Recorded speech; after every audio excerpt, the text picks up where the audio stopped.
Olá! No nosso encontro anterior, estudamos sobre o povo judeu desde o primeiro século até o Holocausto. Foram 2000 anos onde este povo experimentou a diáspora, espalhados por todas as nações da terra, perseguidos, muitas vezes fugitivos, tantos sofrimentos, tudo aquilo que estava escrito a respeito deles, se eles rejeitassem a proposta de amor do Senhor, se cumpriu literalmente. E por fim, quase o extermínio no Holocausto. Mas Deus se moveu na história, depois desses 2000 anos, cumprindo então a profecia do livro de Oséias, capítulo 6, que nós lemos.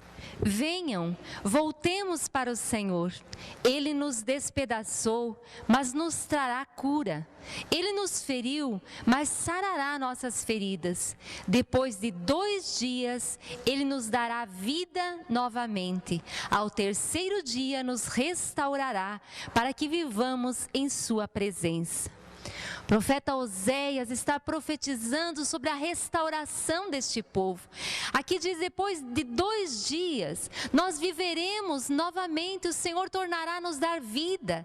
E exatamente isso, Deus se moveu na história, no final do século XIX, colocando no coração de muitos judeus o amor à volta a esta terra, o amor a Sião, o que nós estudamos com o nome, o movimento sionista.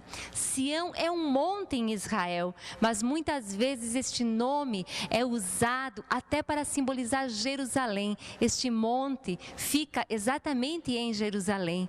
E então que muitas pessoas começaram a ser movidas, e nós vemos sobre Eliezer ben Yahuda, que pensou que não seria possível este povo retornar à terra se eles não fossem na sua própria língua. E então ele faz ressuscitar a língua hebraica. Estudiosos consideram uma língua morta quando nenhuma criança mais fala esta língua. E o hebraico já estava morto há muitos séculos. Mas então, ele e a sua família reconstroem esta língua, constroem a própria gramática e até mesmo criam novas palavras para ajustar a língua à modernidade. Deus também coloca no coração de muitos homens e mulheres para virem com suas famílias como pioneiros para a terra de Israel. Mas segundo a profecia, a terra tinha se tornado um deserto, estava desolada e nada mais produzia. Mas assim mesmo começaram a vir muitas famílias para tentar a vida e tentar se estabelecer na terra dos seus antepassados. Em 1897, Theodor Herzl convoca o primeiro congresso sionista na Basileia, na Suíça, e 197 pessoas de 17 países diferentes participam. E lá ele funda o Estado judeu. É um sonho ainda, é uma esperança no coração daqueles que Deus está movendo, porque o tempo está se cumprindo e Deus quer trazer o seu povo de volta. E assim que nós estudamos, que ele escreveu no seu diário aquilo que não teve a coragem de falar publicamente, porque senão o riso seria uma resposta. Ele disse, em 5 anos talvez, mas em 50 anos certamente acontecerá. E nós vimos que 50 anos depois, as Nações Unidas votam a criação do Estado de Israel, exatamente na terra dos seus antepassados. O Brasil teve o privilégio de ter Oswaldo Aranha dirigindo esta sessão da ONU, e a ele coube o voto de Minerva no estabelecimento então de um Estado judeu na terra da Palestina. Muitas pessoas comentam que o fato de Israel ter conseguido esta façanha de ressuscitar a língua é algo realmente sobrenatural. Porque quando foi criado o Estado judeu e muitos vieram então para esta terra, de todos os lugares espalhados que estavam, cada um falava um idioma diferente. E o desafio então que essa jovem nação enfrentou, de ensinar uma língua que já estava morta. E as próprias pessoas que voltaram para Israel terem esta disposição de aprender esta língua e colocar nos seus filhos na escola para estudarem este idioma como sendo o seu primeiro idioma. E é considerado que uma língua está viva quando há uma geração de crianças falando como seu primeiro idioma. Isto aconteceu em menos de 20 anos em Israel. Isso se tornou uma realidade, atestando então o fato de que nunca na história tenha acontecido algo semelhante. Mas Deus está se movendo e está cumprindo com as suas promessas. Hoje nós daremos continuidade analisando os textos bíblicos que falam da restauração física da nação de Israel. Depois de 2000 anos despatriados, depois de 2000 anos espalhados por todas as nações, Deus então os traz de volta, cumprindo as promessas que havia feito.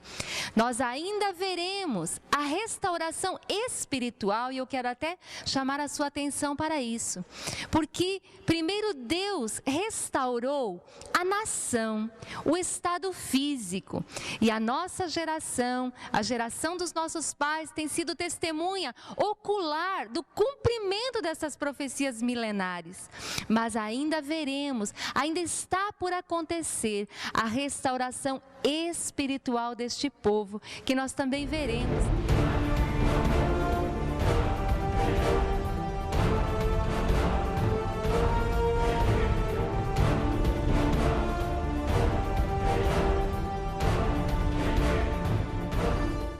Lembrando um pouquinho o contexto em que o Estado de Israel foi criado, em 1945 termina a Segunda Guerra Mundial. Foram descobertas então todas as atrocidades que o povo judeu havia sofrido. E no dia 14 de maio de 1948, terminava o mandado britânico sobre a terra da Palestina. E naquele mesmo dia, David Ben-Gurion lê a declaração da independência do Estado de Israel. Eretz Israel, significa terra de Israel, novamente está na mão dos judeus. Depois de ler a declaração da independência, é proferida a bênção hebraica, onde eles diziam: louvado sejas, ó Senhor, Deus nosso, Rei do universo, que nos mantivestes vivos e nos preservastes para ver este dia. Tantos anos de esperança, tanta expectativa no próximo ano em Jerusalém, tantos séculos haviam proferido esta oração. Eles ainda não estavam em Jerusalém, porque o território que havia sido dado a Israel não cabia à parte de Jerusalém, ela foi conquistada mais tarde, daqui a pouco veremos sobre isso. Agora vamos analisar um texto de Ezequiel, capítulo 37, um texto tremendo, uma profecia bastante conhecida, que é o Vale dos Ossos Secos, tantas vezes aplicado em tantas situações e circunstâncias da nossa própria vida, e realmente sempre é um texto que fala ao nosso coração, mas hoje nós o estudaremos no sentido literal em que foi profetizado. A mão do Senhor estava sobre mim, e por seu espírito ele me levou a um vale cheio de ossos. Ele me levou de um lado para outro, e pude ver que era enorme o número de ossos no vale, e que os ossos estavam muito secos. Ele me perguntou: filho do homem, esses ossos poderão tornar a viver? Eu respondi: ó soberano Senhor, só tu o sabes. Então ele me disse: profetize a esses ossos e diga-lhes: ossos secos, ouçam a palavra do Senhor. Assim diz o soberano, o Senhor, a estes ossos: farei um espírito entrar em vocês e vocês terão vida. Porei tendões em vocês e farei aparecer carne sobre vocês e os cobrirei com pele. Porei um espírito em vocês e vocês terão vida. Então vocês saberão que eu sou o Senhor. E eu profetizei conforme a ordem recebida. Enquanto profetizava, houve um barulho, um som de chocalho, e os ossos se juntaram, osso com osso. Olhei, e os ossos foram cobertos de tendões e de carne, e depois de pele, mas não havia espírito neles. A seguir ele me disse: profetize ao Espírito, profetize, filho do homem, e diga-lhe: assim diz o soberano, o Senhor, venha desde os 4 ventos, ó Espírito, e sopre dentro destes mortos para que vivam. Profetizei conforme a ordem recebida, e o Espírito entrou neles. Eles receberam vida e se puseram em pé. Era um exército enorme. Do que será que Deus está falando nesta profecia tão estranha, tão diferente? Um vale de ossos secos representa a morte, representa algo que está exterminado, que está sem esperança. Mas no próximo versículo Deus vai falar com todas as letras, sem que possamos dar margem para outro tipo de interpretação. Olha o que Deus diz: então ele me disse, filho do homem, estes ossos são toda a nação de Israel. Eles dizem: nossos ossos se secaram e nossa esperança desvaneceu-se, fomos exterminados. Era exatamente assim que o povo judeu estava se sentindo. Literalmente no holocausto nós vimos as valas onde os corpos eram lançados lá à morte. Ainda que seja um quadro até literal aos olhos de todos os que estavam lá para contemplar, e nós mesmos vimos algumas cenas dessas, algumas destas fotos, o que Deus está dizendo é que a nação estava totalmente perdida, estavam sendo exterminados, já quase não havia nenhum fio de esperança, mas Deus se move na história e diz: filho do homem, está falando ao profeta Ezequiel, profetiza. Profetizar é ouvir a Deus, falar aos homens, e ele estava agora falando por ordem do Senhor e dizendo que toda esta nação voltaria a viver, mesmo que eles diziam de si mesmos: estamos exterminados, pereceu a nossa esperança. Deus está dizendo: se tornarão novamente um povo, terão novamente vida. Continua dizendo: por isso profetize e diga-lhes: assim diz o soberano, o Senhor, ó meu povo, vou abrir os seus túmulos e fazê-los sair, trarei vocês de volta à terra de Israel, e quando eu abrir os seus túmulos e os fizer sair, vocês, meu povo, saberão que eu sou o Senhor. Porei o meu espírito em vocês e vocês viverão, e eu os estabelecerei em sua própria terra. Então vocês saberão que eu, o Senhor, falei e fiz. Palavra do Senhor. Quantas vezes Deus repete: quando eu fizer isto, vocês saberão que eu sou o Senhor, que Deus é soberano, que Deus se move na história, que Deus dá o livre-arbítrio a uma nação, a um povo, como tantas vezes temos falado, que cada um escolhe as consequências dos seus atos, mas os propósitos de Deus jamais serão frustrados. Este povo se desviou do propósito do Senhor, foram disciplinados com uma dura disciplina, longo tempo distantes do Senhor, mas Deus tem um propósito, Deus tem um plano de continuidade, Deus tem um reino eterno para ser estabelecido, e a nação de Israel faz parte deste plano.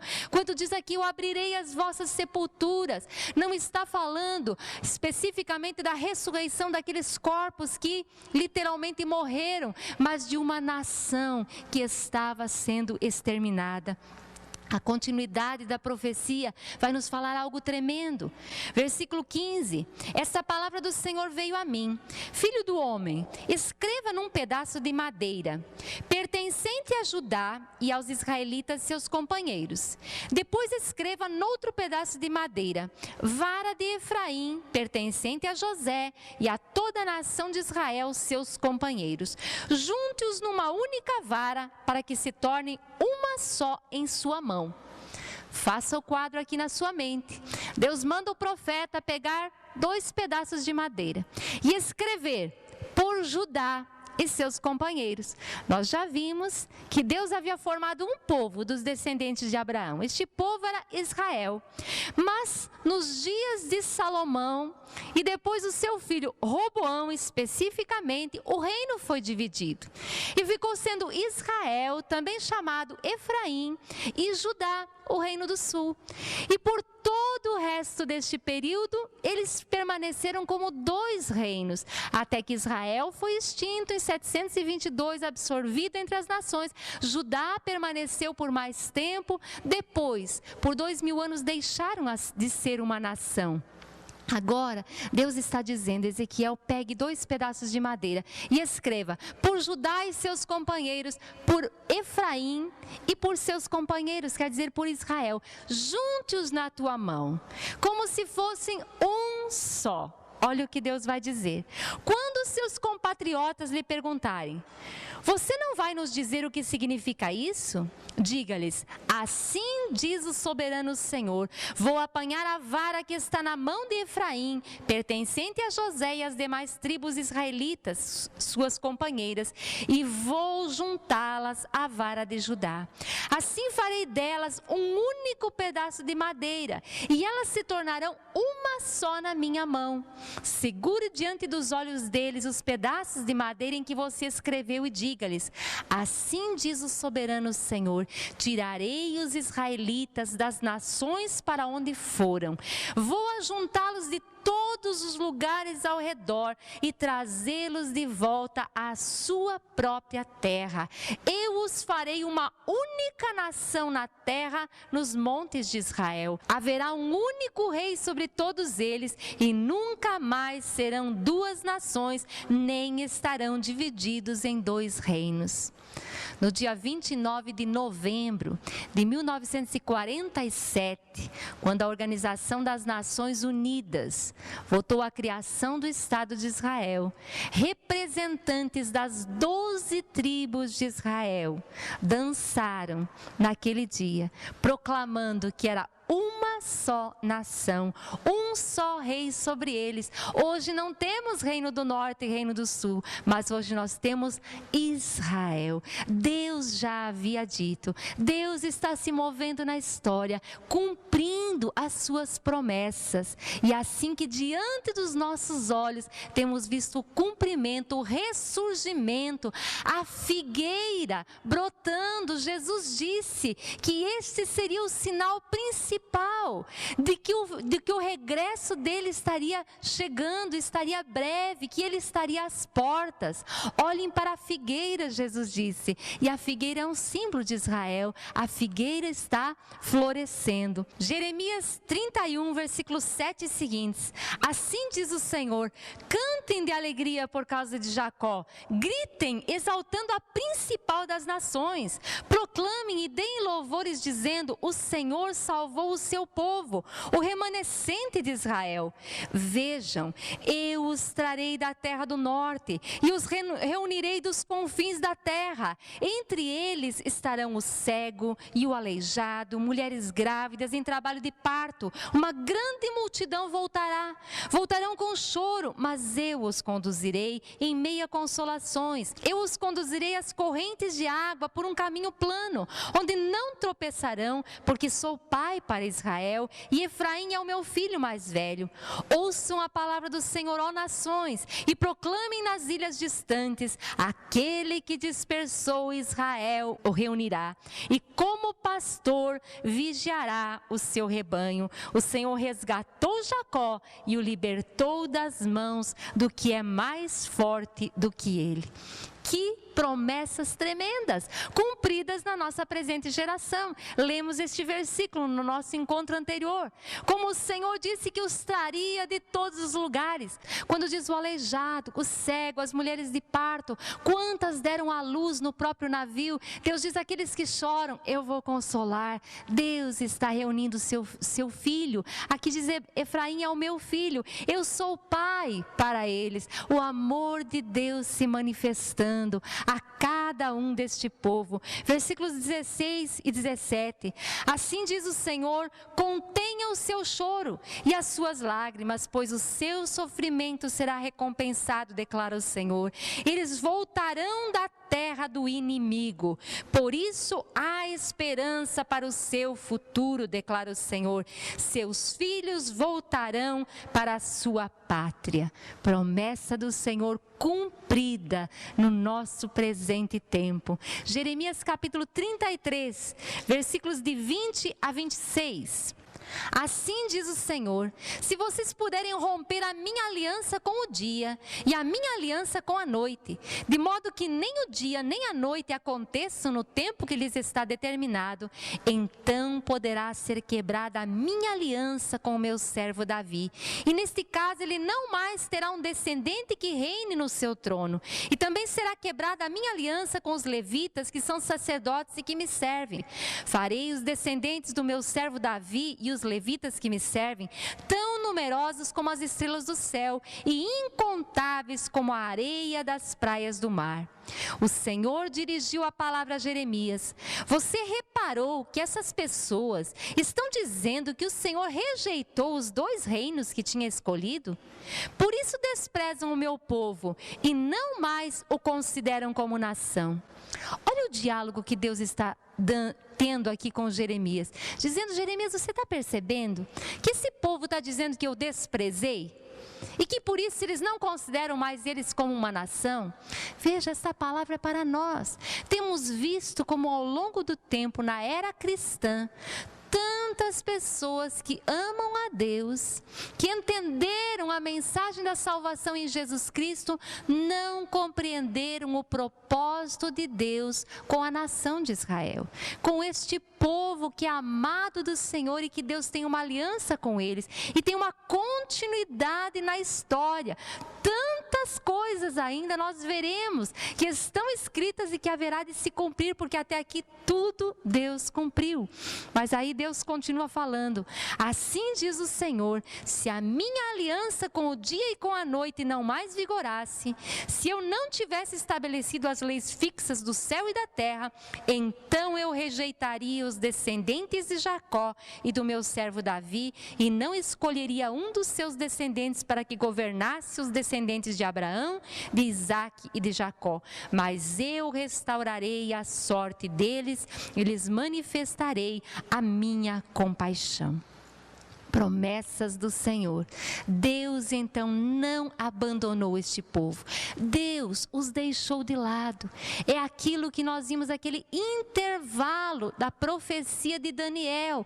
Temporariamente Deus os deixou de lado. A salvação foi oferecida a todos os gentios. Por causa disso, milhões de pessoas receberam o amor de Deus e o conhecimento da salvação através de Jesus Cristo. Mas Deus continua tendo um propósito, um plano com este povo. Isaías capítulo 66, versículo 8. Quem já ouviu uma coisa dessas? Quem já viu tais coisas? Pode uma nação nascer num só dia? Ou pode-se dar à luz um povo num instante? Pois Sião ainda estava em trabalho de parto e deu à luz seus filhos. Deus dizendo que faria esta nação nascer em um só dia. Tanto sonho, tanta esperança, tanta expectativa, tantas pessoas indo para lá e sonhando com este momento, mas chega o dia que acontece. E essa nação, Deus não apenas falou que ela nasceria num dia, mas ela seria uma nação forte. Miqueias capítulo 4, versículos 6 e 7. Naquele dia, declara o Senhor, ajuntarei os que tropeçam e reunirei os dispersos, aqueles a quem afligi. Farei dos que tropeçam um remanescente e dos dispersos uma nação forte. O Senhor reinará sobre eles no monte Sião, daquele dia em diante e para sempre. Não apenas o Senhor os reuniria, mas faria deles uma nação forte.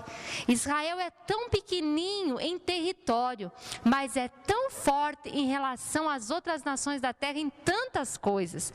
Israel tem a porcentagem em relação ao PIB dedicada à pesquisa científica e tecnológica, tanto de população quanto de investimento, das mais altas do mundo. Também é o melhor do mundo em pesquisas, teses, mestres, doutores, teses defendidas e publicadas.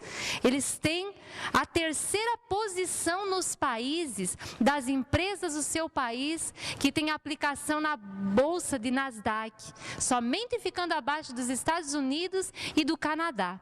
Então, realmente uma nação poderosa. O exército de Israel está entre os mais bem treinados do mundo. E a tecnologia deles é de ponta. Na área de informática, na área de comunicações, tem sido exemplo para o mundo. No ano de 2006, eles receberam o título de exemplo para o mundo nesta área.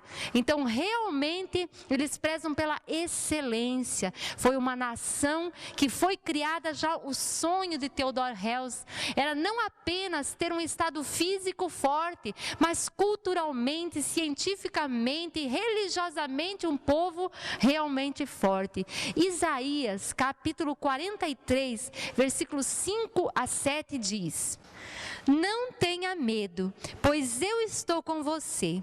Do Oriente trarei seus filhos, e do Ocidente ajuntarei você.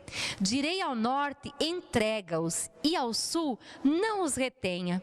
De longe tragam os meus filhos, e dos confins da terra as minhas filhas. Todo o que é chamado pelo meu nome, a quem criei para a minha glória, a quem formei e fiz.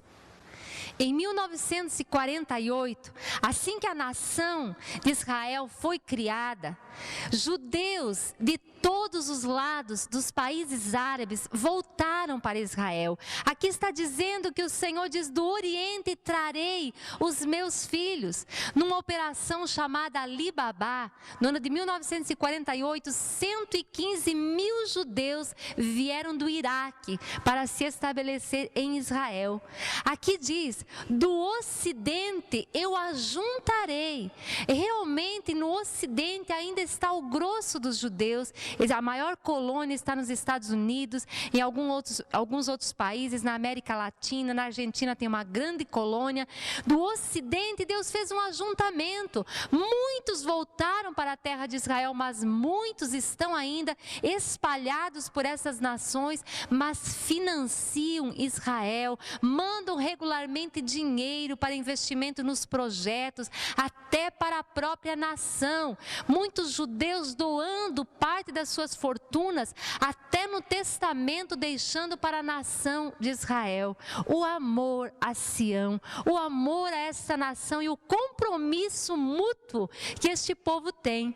No texto diz: ao norte eu direi dá. Deus teve que dar uma ordem ao norte. A maior colônia de judeus estava na Rússia. A Rússia foi favorável à imigração de judeus, mas apenas por 18 meses. Depois trancou novamente. Mas Deus deu uma ordem e eles tiveram que entregar. Muitos judeus que estavam lá voltaram então para a terra. Milhares chegaram por ano vindo da Alemanha, da Polônia e todas aquelas regiões, aqueles países do norte. E ao sul Deus diz: não retenhas. Existe a história de uma comunidade inteira, 43 mil judeus que viviam no Iêmen. E chegou o momento em que eles foram movidos por Deus para voltar para a sua terra. Eles eram um povo sem comunicação, não sabiam o que estava acontecendo, mas entre eles Deus suscitou esse desejo. E o seu rabino foi até conversar com o seu rei e disse: olha, nós estamos com desejo de voltar para a terra dos nossos pais. E assim que o rei não os reteve, deixou que partissem, e falou: olha, se Deus tinha brigado com eles e agora fez as pazes com eles, não tenho nada para impedir. Deus já tinha dito e eles voltaram. A partir de 1948, judeus vindo de todo todos os lugares, voltando para Israel. Isaías 49, versículo 12, nós lemos: vejam, eles virão de bem longe, alguns do norte, alguns do oeste e alguns de Assuã. Essa palavra, em algumas traduções, diz Sinim, em outras, simplesmente terra do Oriente. E remanescentes da China, Japão, Coreia, voltaram também para Israel neste tempo. Isaías capítulo 60, versículo 8 diz: quem são estes que voam como nuvens e que voam como pombas para os seus ninhos? Uma outra tradução diz que vem voando como pombas de volta ao seu pombal. Existe um fato interessante, que esta comunidade do Iêmen, quando falaram ao seu rei, eles foram transportados numa operação chamada tapete mágico. E realmente vieram voando de volta a Israel. O seu rabino tinha tido uma visão de que eles estavam voando num grande pássaro dourado. Eu acho tão interessante Deus falar das coisas que aconteceriam no futuro. Nos dias de Isaías nem se cogitava um avião. E como Deus vai expressar isso? Então ele fala: quem são esses que vêm voando como pombas? E vêm para onde? De volta ao seu ninho, de volta ao seu pombal. Estão regressando à sua terra. Isaías está a 2.700 anos distante do fato que realmente aconteceu, mas Deus já havia dito, de todos os lugares, trazendo o seu povo de volta. Em 1948, judeus de 87 nações da terra voltaram a Israel. Estas são as extremidades da terra, de onde Deus falou que traria o seu povo.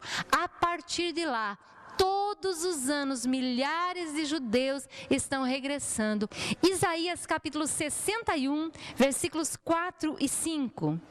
Eles reconstruirão as velhas ruínas e restaurarão os antigos escombros, renovarão as cidades arruinadas que têm sido devastadas de geração em geração. Gente de fora vai pastorear os rebanhos de vocês, estrangeiros trabalharão em seus campos e vinhas. A reconstrução das cidades, a restauração de lugares assolados, Deus já havia falado sobre isso. Hoje nós temos várias cidades que foram reconstruídas e que estão lá, atestando a fidelidade de Deus, atestando que nenhuma palavra que o Senhor fala cai por terra sem que seja cumprida. Isaías capítulo 27, versículo 6. Nos dias vindouros, Jacó lançará raízes, Israel terá botões e flores e encherá o mundo de frutos. Daquela terra árida, desértica, doente, infestada de malária, de mosquito, onde havia pântanos e desertos, onde nada produzia. Muitos tentaram produzir algo naquela terra antes dos pioneiros judeus chegarem, mas a terra não respondia, porque Deus tem associado esta terra com o seu povo e disse que quando traria de volta as raízes de Jacó para aquele lugar, então a terra responderia. Hoje, as lavouras israelenses são uma demonstração da alta tecnologia que eles desenvolveram, especialmente no cultivo de plantas e de flores, e como fazer para aproveitar as terras desérticas. Eles desenvolveram um sistema de irrigação gota a gota, que tem sido exportado esse sistema, e assim que produz praticamente o ano todo. Diz aqui que Israel encheria a terra de frutos. Israel hoje é o terceiro, depois da Holanda e do Quênia, no fornecimento de flores para a União Europeia. 1,5 bilhões de hastes são exportadas anualmente. 5% das flores de todo o mundo são fornecidas por Israel. É líder mundial em agrotecnologia de plantas e flores. O esforço do país para aumentar sua produção agrícola durante o fluxo da imigração na década de 50 levou à mecanização, os adubos pesticidas, químicos, bem como linhagens melhoradas de gado e cultivares. Destes 60 anos da sua existência, Israel fez o deserto se tornar um jardim. Aquelas áreas onde antes não havia nada, hoje são cheias do verde, são cheias de produção. Em 1951, teve início um projeto para drenar o lago Ula e o Pantanal que o cercava. 65 quilômetros de terras não cultiváveis, infestadas de malária na Alta Galileia, alterando o curso do Rio Jordão e construindo uma rede de canais, criou-se a terra mais produtiva de Israel. Hoje, aquele lugar dá gosto de ver. Tão tremenda a transformação quando Deus se move. Agindo Deus, quem pode impedir? Quando chegou o tempo, Deus havia dado a ordem. Aí está diante dos nossos olhos o cumprimento das suas promessas. Amós, capítulo 9, versículos 13 a 15. Dias virão, declara o Senhor, em que a ceifa continuará até o tempo de arar, e o pisar das uvas até o tempo de semear. Vinho novo gotejará dos montes e fluirá de todas as colinas. Trarei de volta Israel, o meu povo exilado. Eles reconstruirão as cidades em ruínas e nelas viverão. Plantarão vinhas e beberão do seu vinho. Cultivarão pomares e comerão do seu fruto. Plantarei Israel em sua própria terra, para nunca mais ser desarraigado da terra que lhe dei, diz o Senhor, o seu Deus. Aqui falando da plantação, falando dos pomares, falando do vinho. No início, o vinho era tão azedo que era impossível até de ser tomado. Hoje, o vinho de Israel está entre os melhores de todo o mundo. Deus diz: vou plantar o meu povo lá, e ninguém os poderá tirar. Nós veremos logo a seguir toda a resistência que essa nação enfrentou, os inimigos ao redor, as guerras que Israel teve que enfrentar para permanecer onde estão. Mas Deus já havia dito: vou plantar o meu povo e ninguém os poderá tirar.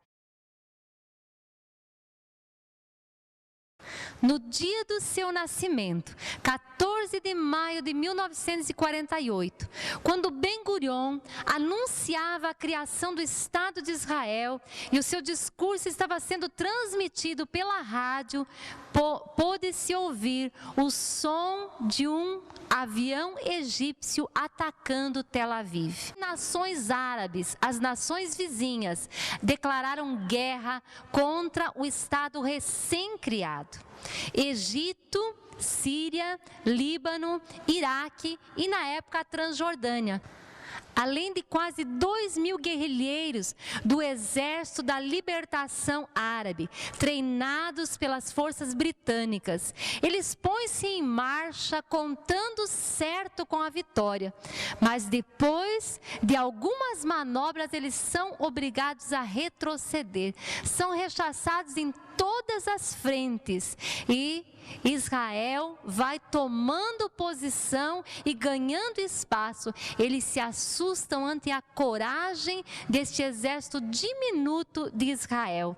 Israel não tinha blindados, nem força aérea, parecia uma briga de Davi contra Golias. No entanto, em 1949, 5 meses após o início da guerra, os israelenses foram derrotando seus adversários um a um. Mais de 350 mil refugiados são obrigados agora a largar as suas casas em pânico e vão se abrigar na então chamada Transjordânia. Os judeus que eram proprietários, segundo estabelecido pela Organização das Nações Unidas, a terra da Palestina foi dividida entre judeus e palestinos, sendo que 57% pertencia a Israel e 43% aos palestinos. Mas naquela ocasião, então, Israel não apenas venceu aquela guerra, mas se apossou de outras partes do território, ficando então com 77% do território conquistado. A vitória de Israel assombra totalmente o mundo. Aos olhos humanos, isso era totalmente impossível, que Israel reunisse forças para permanecer no Oriente Médio. É cercado de todos os lados por inimigos. Ninguém aceitou, as nações vizinhas não aceitaram a declaração da ONU de que agora eles tinham uma nação e são inimigos, declarando realmente a destruição de Israel. Mas a primeira guerra, a guerra da independência, estava vencida. Israel saiu vitorioso, e aqui nós vamos ver uma sequência de fatos que é impossível não nos lembrarmos das guerras que Israel enfrentava no Antigo Testamento e de como o braço forte do Senhor operava a favor deles. Em 1956, nós vamos ter uma outra guerra, a Guerra do Canal de Suez. Este canal foi construído ligando o Mar Mediterrâneo ao Mar Vermelho. E os franceses que construíram tiveram o direito de explorar aquele canal por 100 anos, mas o tempo estava terminando. Os britânicos então estavam controlando o canal, mas com agora o nascimento do Estado de Israel, houve uma certa dificuldade aí, porque eles não estavam permitindo que Israel fizesse uso deste canal. No ano de 1956, então, todo o ódio dos adversários, dos vizinhos, acumulado desde a derrota da Guerra da Independência, extravasa. Gamal Abdel Nasser toma o poder no Egito, apodera-se do canal de Suez e ameaça Israel. Já estava por repetidas vezes ameaçando que se vingaria deles por causa da derrota sofrida na Guerra da Independência em 1948. Mas o então primeiro-ministro Ben-Gurion se adianta e resolve atacar primeiro numa fulminante campanha contra o Egito. Os israelenses então limparam o Sinai, localizando as bases do inimigo e encontrando vastos depósitos de armas soviéticas. Em poucos dias, Israel ocupou todo o Sinai, fez 12 mil prisioneiros e capturou 150 tanques. A cada guerra, o seu território estava sendo ampliado. Todo o deserto do Sinai pertencia ao Egito, mas nessa ocasião Israel então se apoderou novamente. A mão forte do Senhor operando a favor deles e eles conseguindo vitórias impressionantes e o mundo ficando assombrado diante disso. Mais tarde, por outras situações, acabou devolvendo o Sinai em negociações. Em 1967, nós teremos mais uma guerra muito terrível, a guerra chamada dos 6 dias. As derrotas de 1948 e 1956 não bastaram para que os povos árabes realmente se conscientizassem que Israel era agora uma nação, que eles concedessem ou reconhecessem o direito de Israel habitar naquela terra. Armados pelas grandes potências na época, estávamos vivendo o período da Guerra Fria e uma grande potência armava os árabes, os Estados Unidos estavam protegendo e armando Israel, e assim muitas coisas estavam envolvidas. Os árabes, então, liderados por esse ditador, Nasser, realmente planejam destruir totalmente, em 1967, o Estado judeu. Foram 6 dias de medo e apreensão em todo o mundo. Foram 6 dias de assombro para aqueles que atacaram, porque não esperavam a reação ou o sucesso que os israelitas teriam.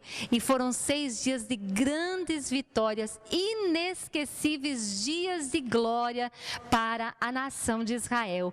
Em 26 de maio de 1967, Nasser assustou o mundo com uma arrogante ameaça. Ele disse: nosso objetivo básico é destruir Israel. Falava na qualidade de comandante supremo das numerosas e bem armadas forças árabes, as quais já tomavam posição nas fronteiras de Israel. Mas o seu ambicioso intento, perfeitamente possível aos olhos humanos, foi totalmente contrariado. Às 7h45 da manhã, no dia 5 de junho de 1967, num impressionante ataque preventivo, as forças israelenses saíram na surdina, voando baixo para não serem pegos pelos radares. O horário foi estrategicamente planejado, era o momento em que todos os soldados estavam tomando café e se preparando para ir para os seus aviões. Israel então ataca o Egito e destrói a sua frota ainda no solo. E assim que 309 dos 340 aviões de primeira do Egito são abatidos ainda no solo. Em seguida, eles se voltam contra os sírios e os jordanianos. Ao final do segundo dia de combate, os árabes haviam perdido 416 aviões, enquanto que Israel, 26 apenas. Os soldados judeus, constituindo talvez o mais eficiente exército do mundo, enfrentaram heroicamente os seus inimigos. Eles sabiam que vencer era a única alternativa para eles. Era vencer ou vencer. E tudo aquilo que eles tinham passado, toda aquela expectativa de ter uma nação, agora estava forte dentro de cada soldado. E bravamente eles lutaram e mais uma vez venceram e destruíram com todo aquele aparato bélico das nações contrárias e inimigas e venceram mais uma vez. Neste embate, Israel reconquistou novamente o Monte Sinai, como falei há pouco que numa outra transação já havia devolvido, e aumenta novamente o seu território agora, anexando a faixa de Gaza e também as colinas de Golã, esse importante planalto que fica ao norte de Israel e faz divisa com a Síria, e também passa para o seu comando a parte de Jerusalém, onde estava localizado o Muro das Lamentações. E esta parte da batalha foi a mais intensa. Por ser considerado um território santo, não poderiam ser usados tanques e nem armas pesadas. Os soldados, então, bravamente, por 2 dias, sem dormir, lutando corpo a corpo, até que eles avistaram o Muro das Lamentações. As cenas que nós podemos ver neste momento são tremendas. Os soldados, alguns tirando o seu capacete, outros chorando, outros não tinham nem expressão para dizer a importância de pisar aquele solo sagrado, de contemplar a única coisa que havia sobrado do templo em Jerusalém, que era o muro, um sinal tão especial para eles, desde tanto tempo que eles não olhavam mais, que não viam mais. 2000 anos depois, Jerusalém agora está na mão dos judeus. Cumpre-se a profecia de Jesus em Lucas capítulo 21, versículo 24, onde diz que Jerusalém seria pisada pelos gentios até que o tempo deles se completasse. 1967 marca o início desta geração, onde Jerusalém voltou para a mão dos judeus. Todos, na verdade, esperavam pela destruição de Israel. Nesta guerra, ninguém tinha expectativa que eles vencessem, mas sobrenaturalmente, não apenas venceram, não apenas derrotaram vergonhosamente os exércitos do inimigo, como conquistaram até o que não esperavam, que era o território de Jerusalém. O Estado de Israel celebra a vitória. Em diversos lugares do mundo, porém, há protestos. A ONU protesta, o Vaticano reclama, mas Israel celebra vitoriosamente. O seu primeiro-ministro declara que Jerusalém é a capital una e indivisível de Israel. O governo britânico fez diversas objeções, ao que Menachem Begin, o primeiro-ministro de então, respondeu: antes que Londres existisse, Jerusalém já era a capital de Israel. Muitos milagres aconteceram no meio das guerras, esses milagres foram até relatados. No dia 29 de maio de 67, Nasser fez um discurso solene dizendo o seguinte: o povo árabe quer lutar. Esperamos o dia propício para estarmos plenamente preparados. Agora nos sentimos bastante fortes e se entrarmos na batalha contra Israel, Deus nos ajudará e havemos de triunfar. Com esta certeza decidimos dar os passos atuais. A rádio do Cairo alardeava o seguinte: atingimos o estado crucial da guerra. E a rádio de Amman advertiu os israelenses dizendo: é melhor fugir agora enquanto não chegamos. Vocês sabem como os árabes exercem sua vingança. Vocês serão todos mortos, portanto é melhor abandonar o país agora enquanto há tempo. Veja que houve uma pressão emocional e psicológica grande em cima do povo, mas nada disso aconteceu. O capelão do exército redigiu uma prece para os soldados recitarem antes dos combates, baseado nos seguintes versículos: ouve, ó Israel, hoje vos achegais à peleja contra os vossos inimigos, que não se amoleça o vosso coração, não temais, nem tremais, nem vos aterrorizeis diante deles, pois o Senhor vosso Deus é o que vai convosco, a pelejar contra os vossos inimigos para salvar-vos. Pleiteai, Senhor, com aqueles que pleiteiam comigo, peleja contra os que pelejam contra mim, pega do escudo e da rodela e levanta-te em minha ajuda, porque eis que os teus inimigos se alvoroçam e os que te aborrecem levantam a cabeça, astutamente formam conselho contra o teu povo e conspiram contra os teus ungidos.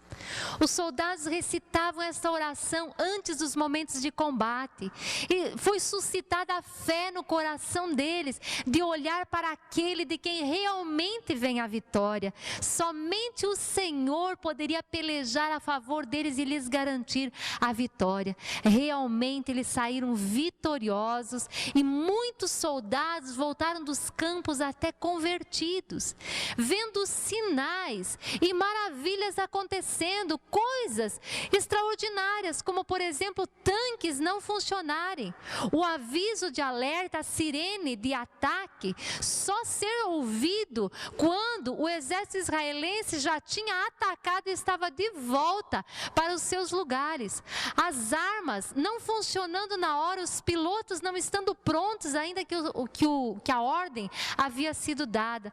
Muitos soldados contaram que em situações muito difíceis, onde já não havia mais possibilidade de eles conseguirem vencer, então foi visto um homem vestido de branco andando por entre as tropas e simplesmente o exército do adversário batendo em retirada. Houve uma situação interessante onde 2 paraquedistas israelenses se depararam com um grande tanque egípcio e dentro deste tanque estavam saindo 2 soldados e eles ficaram parados na hora, mas viram que os soldados não os atacaram, não os mataram e eles pensaram: por que eles não nos matam? Estamos aqui sozinhos, será uma emboscada? Mas como pode ser uma emboscada se nós estamos à vista deles? E eles foram se aproximando lentamente e foram saindo de dentro daquele tanque vários homens saudáveis, vivos, com as mãos para cima se rendendo. Mais tarde perguntaram a eles: mas por que vocês agiram desta forma? Por que vocês não nos mataram? Eles disseram: não sabemos o que aconteceu, ficamos totalmente paralisados quando vimos os soldados israelenses, os nossos nossos dedos ficaram duros e um grande pavor tomou conta de nós. Não sabemos o que aconteceu. De fato, a imprensa naqueles dias relatou que muitas coisas extraordinárias estavam acontecendo no meio das tropas, colocando o exército dos árabes em confusão. Teve também uma ocasião onde 1000 soldados egípcios se renderam diante de 100 soldados israelenses, porque se viram rodeados por milhares de soldados. Eu acho tão lindo isso, porque é o mesmo povo do Antigo Testamento. E melhor que isso, é o mesmo Deus. Parece, quando falamos dessas coisas, que estamos ouvindo novamente os relatos das vitórias das guerras do povo de Israel, como por exemplo aquela que Davi estava à frente dos exércitos, mas Deus disse: fique aqui e prepare uma emboscada, eu sairei à frente quando você ouvir o barulho nas amoreiras. E então o Senhor chacoalha a amoreira e Davi diz: vamos, porque o Senhor saiu à nossa frente. Como em outras guerras, simplesmente diz que o Senhor trouxe grande confusão no meio do adversário, e teve uma ocasião onde 185 mil do exército inimigo de Israel simplesmente caíram mortos, feriram-se uns aos outros. Ou aquela ocasião quando Eliseu é cercado pelos exércitos da Síria e o seu moço diz: Senhor, olha, estamos cercados. E Eliseu diz: Senhor, abre os olhos dele para que veja. E então viram os carros de fogo, o exército do Senhor que estava ao redor deles. Quando vemos esses relatos na Bíblia, e agora vendo esses milagres, porque humanamente é impossível Israel ter sobrevivido nesta terra, cercado por inimigos de todos os lados. Depois desta batalha vencida, e mais esta guerra conquistada, em 1969, Yasser Arafat, hoje já morreu, mas ele fundou a OLP, Organização para a Libertação da Palestina. E o alvo deles era não permitir que Israel se estabelecesse. Além de estabelecer um lar para os palestinos, uma nação para eles, também era impedir que Israel se estabelecesse. E junto da OLP foi criado também o Fatah. Era um grupo cujo objetivo principal era a destruição de Israel, como o Hamas, que também é um grupo político que tem nas suas bases de fundação o objetivo de destruir a Israel. São grupos extremistas que queriam então a destruição de Israel. Em 1973, uma nova guerra sobrevém contra Israel, a guerra do Yom Kippur. Essa palavra significa o dia do perdão, o dia da expiação.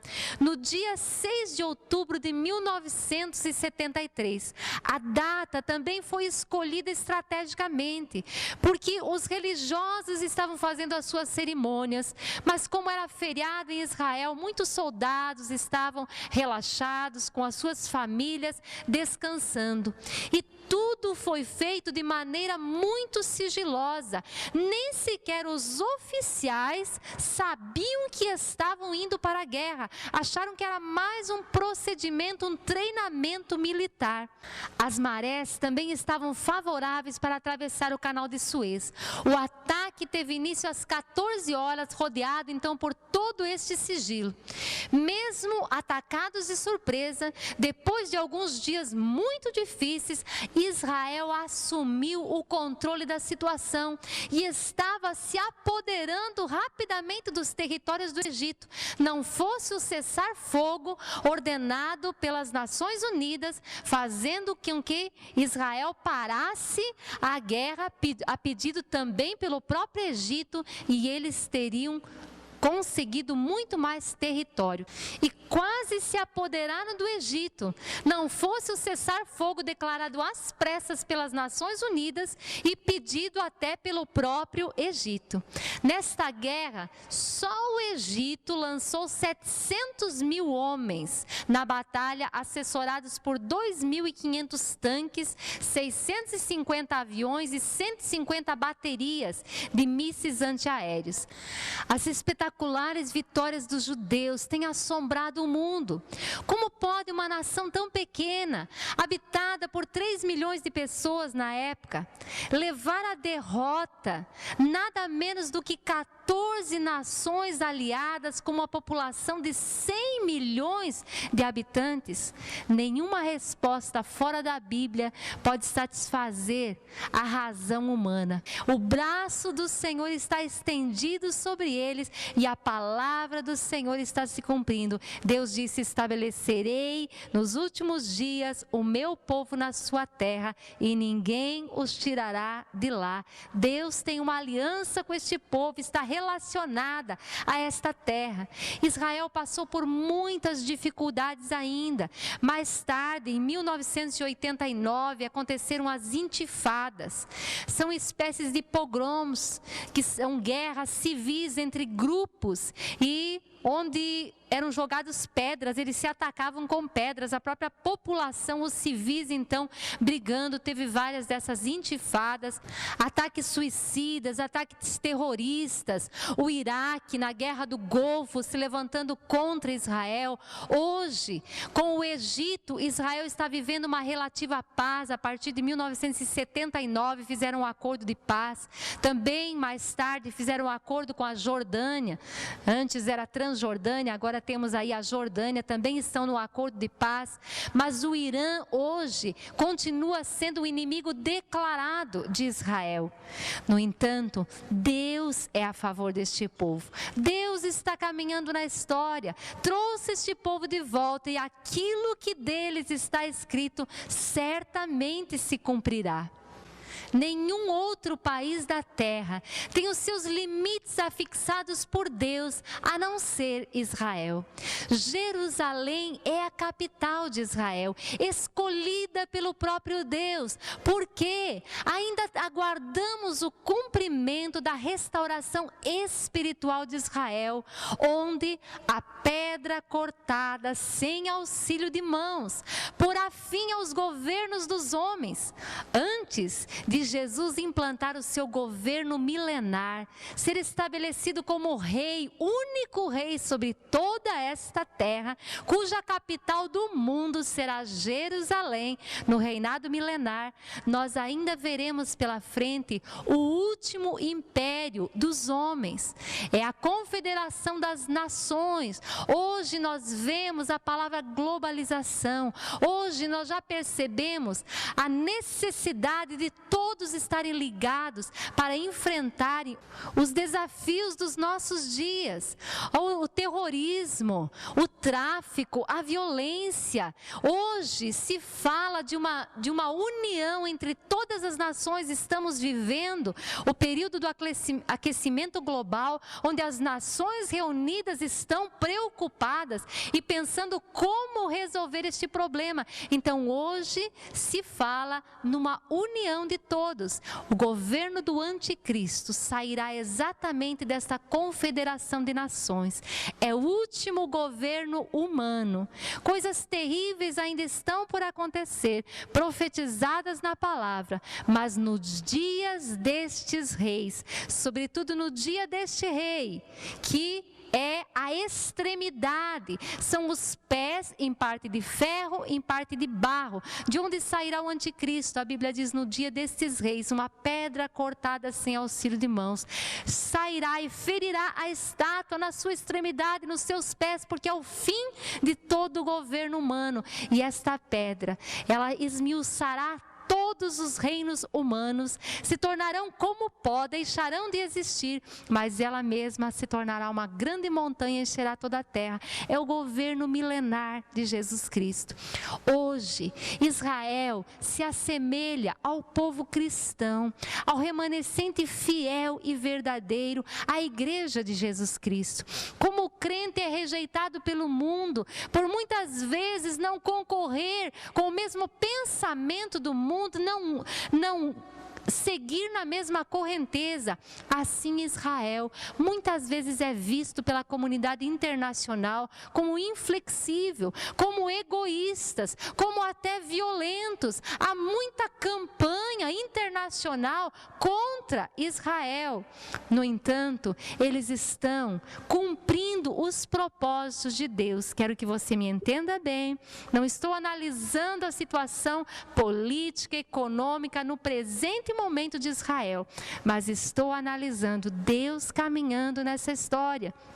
Se a Bíblia estivesse sendo escrita, com certeza nós teríamos alguns títulos, como por exemplo, Eliezer Ben Yehuda, que ressuscitou a língua, Theodor Herzl, que moveu o Congresso Sionista e teve o sionismo tão forte no seu coração, morreu com apenas 44 anos, mas viveu o suficiente para plantar esta visão no coração de outros, que levaram adiante este sonho. Depois David Ben-Gurion, que foi o primeiro a realmente proclamar a independência, e tantos outros líderes importantes da nação, Golda Meir e outros, que estão sendo considerados servos do Senhor. Talvez eles nem conheçam e nem tenham um relacionamento com Deus, mas a semelhança de tantos reis que Deus já usou na história, estão cumprindo os propósitos do Altíssimo. Os olhos dos judeus hoje continuam encobertos quanto ao Messias, quanto a Jesus já ter vindo a esta terra e ele ser o Salvador do mundo. Além disso, muitos judeus nem sequer creem no Deus da Bíblia. Eles estão fazendo parte de todo o plano, mas conscientemente nem reconhecem o Senhor dos Senhores, o Rei dos Reis. E nem sequer são religiosos e que estejam esperando realmente o Messias. Mas Deus tem conservado um remanescente. E chegará um momento, como Paulo diz claramente na carta aos Romanos, em que todo Israel será salvo. Deus está guardando um remanescente, onde os seus olhos se abrirão. Eles receberão, antes disso, o anticristo como sendo o Cristo. Passarão por um período de grande dificuldade, mas neste tempo se cumprirá muitas das palavras que estão profetizadas quando eles voltarão o coração para o Messias, e Deus fará com eles uma nova aliança. Vejam, se cumpriu até os nossos dias a restauração física de Israel. Agora aguardamos a restauração espiritual. Jeremias capítulo 31, versículos 31 e seguintes. Então, chegando os dias, declara o Senhor, quando farei uma nova aliança com a comunidade de Israel e com a comunidade de Judá. Não será como a aliança que fiz com os seus antepassados, quando os tomei pela mão para tirá-los do Egito, porque quebraram a minha aliança, apesar de eu ser o Senhor deles, diz o Senhor. Esta é a aliança que farei com a comunidade de Israel depois daqueles dias. Porei a minha lei no íntimo deles e a escreverei nos seus corações. Serei o Deus deles e eles serão o meu povo. Nós não estamos vendo isso hoje. Apesar de que os religiosos esperam pelo Messias, apesar de que eles ficam lá no Muro das Lamentações clamando pela vinda do Messias, não temos visto Israel receber a Jesus, porque eles ainda aguardam. E então, como falei há pouco, receberão o anticristo, mas neste tempo eles se converterão ao Senhor, o reconhecerão. O livro de Zacarias vai falar bastante sobre a última guerra que todas as nações reunidas sob o comando do anticristo farão contra Israel, e um momento então em que o povo reconhecerá que Jesus era o Messias. Capítulo 12, versículo 9 diz: naquele dia procurarei destruir todas as nações que atacarem Jerusalém. Olha agora, e derramarei sobre a família de Davi e sobre os habitantes de Jerusalém um espírito de ação ação de graças e de súplicas. Olharão para mim, aquele a quem traspassaram, e chorarão por ele como quem chora a perda de um filho único, e se lamentarão amargamente por ele como quem lamenta a perda do filho mais velho. Olha só, Deus está dizendo que naquele momento onde todas as nações invadirão novamente a Israel, e eles clamarão pela vinda do Messias, porque o anticristo a quem eles tinham recebido como Messias quebrou a aliança e se coloca agora contra eles. Então Deus vai lhes abrir o entendimento, vai derramar sobre eles um espírito de súplica, um espírito de ações de graças. Eles reconhecerão, diz aqui, olharão para mim a quem traspassaram. Jesus foi traspassado por causa das nossas feridas, por causa das nossas transgressões, por causa das transgressões deste povo. Jesus morreu pelos pecados de toda a humanidade. Jesus ressuscitou, tem um corpo glorificado, está sentado à direita do Pai, mas ele conservou depois da ressurreição as marcas dos cravos nas suas mãos e nos seus pés. Sabe por quê? O livro de Zacarias diz: porque um dia ele chegará diante dos seus e eles perguntarão: que são essas marcas nas tuas mãos? E ele responderá: foi a ferida com que eu fui ferido na casa dos meus amigos. É a prova de que Jesus é o Messias e que foi dado lá atrás, foi oferecido a eles, e a salvação poderia ter chegado antes, mas eles receberão, então prantearão, haverá um grande pranto em todo Israel, porque eles reconhecerão a Jesus como sendo o seu Messias. Ezequiel capítulo 37, a continuação do texto que começamos lendo no estudo de hoje, sobre a profecia do vale dos ossos secos, quando Deus restauraria a nação de Israel fisicamente. Depois a profecia de que juntaria o reino do norte com o reino do sul, a vara de Judá com a vara de Efraim, e seriam um só povo. E aí paramos no versículo 22, e agora eu vou ler a continuidade, versículo 23 e seguintes, onde fala da restauração espiritual deste povo. Não se contaminarão mais com seus ídolos e imagens detestáveis, nem com nenhuma de suas transgressões, pois eu os salvarei de todas as suas apostasias pecaminosas e os purificarei. Eles serão o meu povo e eu serei o seu Deus. O meu servo Davi será rei sobre eles, e todos eles terão um só pastor. Seguirão as minhas leis e terão cuidado de obedecer aos meus decretos. Viverão na terra que dei ao meu servo Jacó, a terra onde os seus antepassados viveram. Eles e os seus filhos e os filhos de seus filhos viverão ali para sempre, e o meu servo Davi será o seu líder para sempre. Farei uma aliança de paz com eles, será uma aliança eterna. Eu os firmarei e os multiplicarei, e porei o meu santuário no meio deles para sempre. Minha morada estará com eles, e eu serei o seu Deus, e eles serão o meu povo. Então, quando o meu santuário estiver entre eles para sempre, as nações saberão que eu, o Senhor, santifico Israel. Que coisas tão lindas ainda aguardam o cumprimento. A restauração espiritual de Israel. Seria muito necessário nós analisarmos todas essas profecias acerca da restauração espiritual, porque quando apenas lemos o texto, você mesmo viu que tem partes que se cumprem até um determinado ponto, mas o próximo versículo já diz respeito a algo que vai acontecer no futuro. E quando Deus nos der oportunidade, nós queremos dizer que está no nosso coração produzir também alguns DVDs a respeito de todas essas profecias concernentes aos últimos tempos, aquilo que a Bíblia diz, aquilo que os profetas profetizaram no Antigo Testamento, sobre ainda o que está por acontecer, aquilo que Deus já tem nos dado entendimento. Mas já nos alegra grandemente ver a fidelidade de Deus em cumprir totalmente a sua palavra, e saber que ainda coisas tão tremendas aguardam o cumprimento. Por exemplo, no livro de Zacarias, no capítulo 14, vai falar sobre o regresso de Jesus.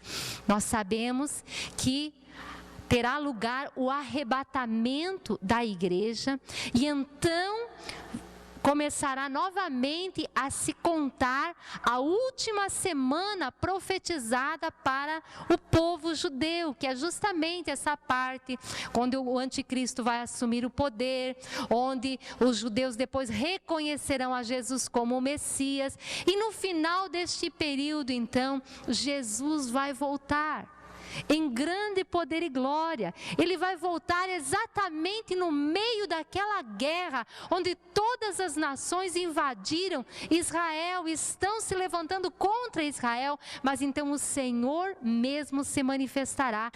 Zacarias capítulo 14, versículo 2. Reunirei todos os povos para lutarem contra Jerusalém. A cidade será conquistada. Versículo 3. Depois o Senhor sairá para a guerra contra aquelas nações, como ele faz em dia de batalha. Naquele dia, os seus pés estarão sobre o Monte das Oliveiras, a leste de Jerusalém. E o monte se dividirá ao meio, de leste a oeste, por um grande vale. Final do versículo 5. Então o Senhor, o meu Deus, virá com todos os seus santos. E o versículo 9. O Senhor será rei de toda a terra. Naquele dia haverá um só Senhor, e o seu nome será o único nome. Jesus, Rei dos Reis, literalmente Senhor dos Senhores, a pedra cortada sem auxílio de mãos, se tornando uma grande montanha, enchendo toda a terra. Um só será o Senhor.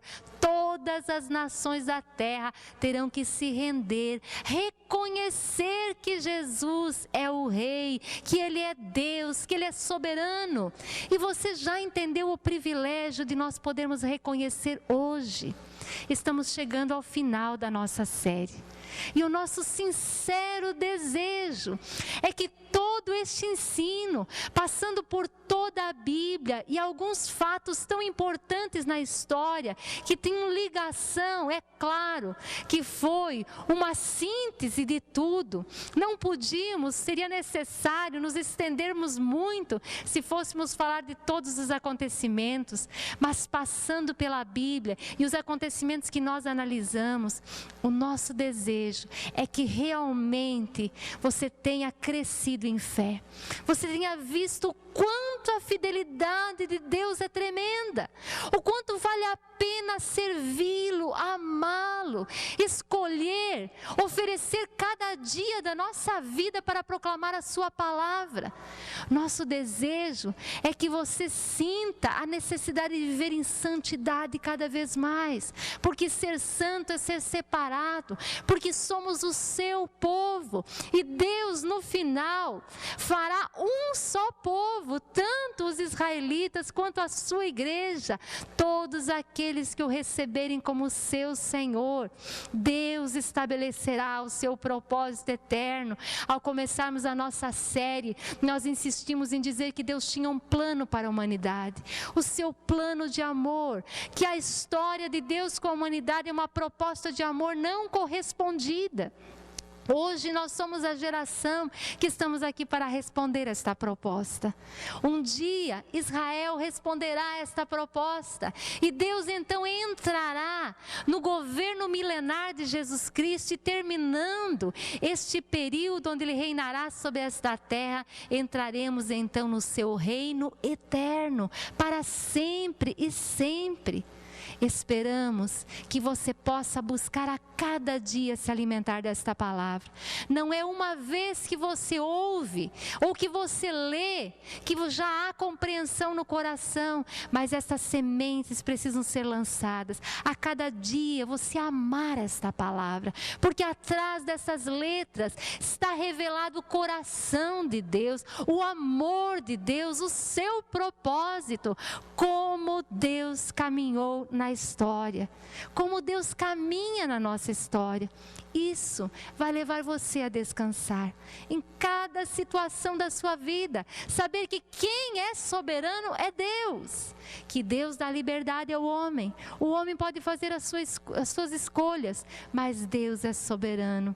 Ele é rei, Ele é grande, Ele é tremendo, Ele é sobrenatural, mas Ele é o nosso Deus. Eu posso dizer que Ele é o meu Deus, e você pode dizer que Ele é o teu Deus, porque não obstante a sua grandeza, a sua imensidão que não pode ser contada, Ele é um Deus pessoal, que se importa conosco, que escolheu dar-nos do seu Espírito, da sua vida. É tão tremendo ser chamado por Deus. É tão tremendo conhecermos o seu coração. Eu não espero que esta série termine aqui. É claro, esse número de DVDs estão sendo concluídos, mas eu espero que esta série continue no seu coração, na sua vida, na sua história, e você percebendo o agir e o caminhar de Deus em cada momento. E ao concluirmos, lembro do texto de Jeremias capítulo 1, quando o Senhor diz a Jeremias: eu velo pela minha palavra para a cumprir. Lembramos as palavras de Jesus, que diz: passará o céu e a terra, mas as minhas palavras não hão de passar. Deus é absolutamente fiel. O que falou certamente se cumprirá. E lembre-se que em todas as circunstâncias, sejam boas, sejam más, Deus caminha na história. A Ele, portanto, seja toda a honra, toda a glória, todo o louvor, a majestade de Rei que pertence a Ele, a soberania, pelos séculos dos séculos. Amém. Que Deus te abençoe.